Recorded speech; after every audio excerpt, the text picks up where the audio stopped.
This is Mundaka Upanishad.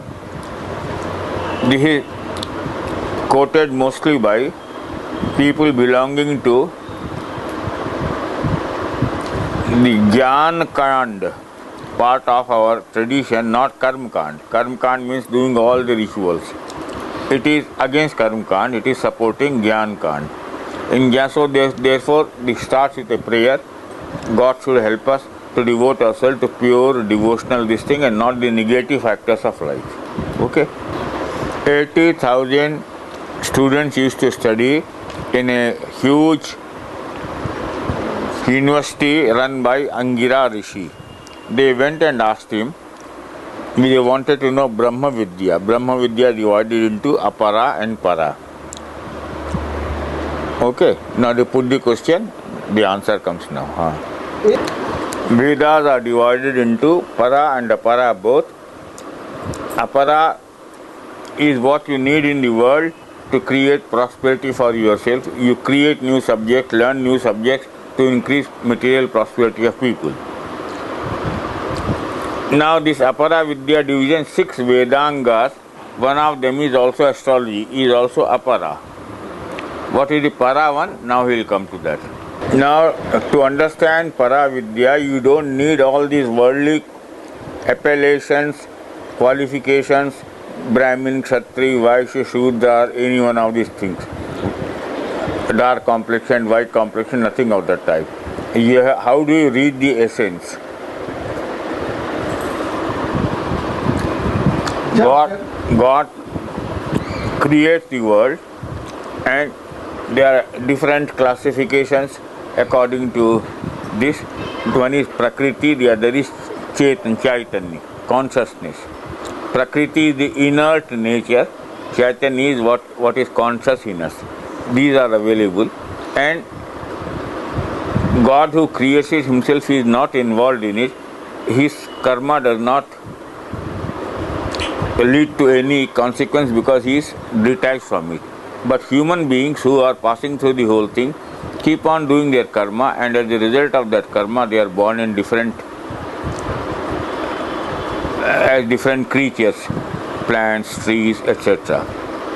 Different animals. There is a brilliant one which I missed.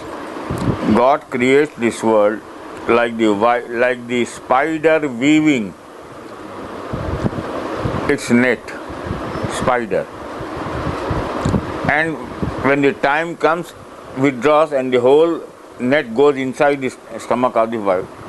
So God creates the world like a spider and swallows it himself like a spider. When time comes for God to create the world, he resolves to create it, and men are created with the thinking, volition, etc., all those things. According to their karmas, they are created, recreated. The question is, what is it after knowing which nothing else remains to be known? That's a very important question raised here. What is it by knowing which nothing else remains to be known?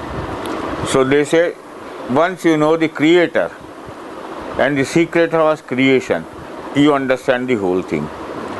How does he create? He is not to make any big plan. He becomes Upper Brahma, and Upper Brahma creates the world. And after creating the world, there is Paravidya and Aparavidya. And what is it by knowing which nothing else remains to be known? The ultimate aim of human birth is to know that creator in essence. After knowing that, nothing else remains to be known. God has created the world. Rishi Munis have given you a lot of methods of increasing your worldly prosperity. And since you are living in the world and you are part of the world, you do that for that. But that is not the end of your life, that is not the main aim of your life. How to do Agnihotra, that is part of the Karm Kand, that is explained here. All this is only to get material benefits, that worship which they do according to the Vedas and the Karm Kanda. how to do Agnihotra and how to do it particularly in Chaturmas. Chaturmas is from July, August, September, October, middle, when the sun enters Karka Rashi and up to Tula. Those 4 months are important, that is known as Chaturmas. In this Chaturmas, many sadhus in India go and live in one place following some special routine. Those days many of them are not available to their disciples also. So like that, all that should be done for worldly prosperity. Okay. You see, when they are doing yajnas, there used to be a special procedure, very few people know it, without any matchbox or anything. They were able to light the fire.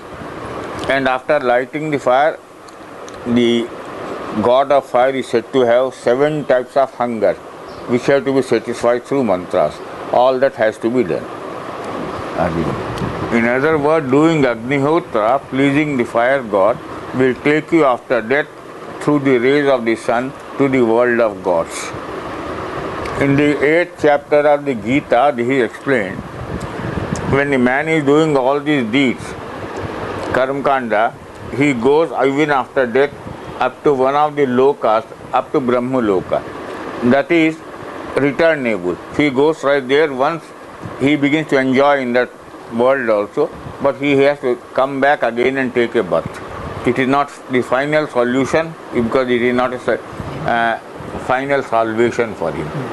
In other words, by doing all this karmakanda, if you commit any mistake, the whole thing remains incomplete. You neither go to hell nor go to heaven. You are born again and again here. But foolish people of the world, all the time craving for worldly prosperity, keep on running after it. Sakam and Nishkam is a clear division always made. In this, Sakam means with worldly desire. I am doing it to get something worldly benefit. Nishkam means no, I want total liberation from all this. Now, people doing Sakam karma mostly get trapped by equally ignorant people. Then it becomes a case of a blind man leading a blind man. It is always said a blind guru is leading a blind chela, blind disciple.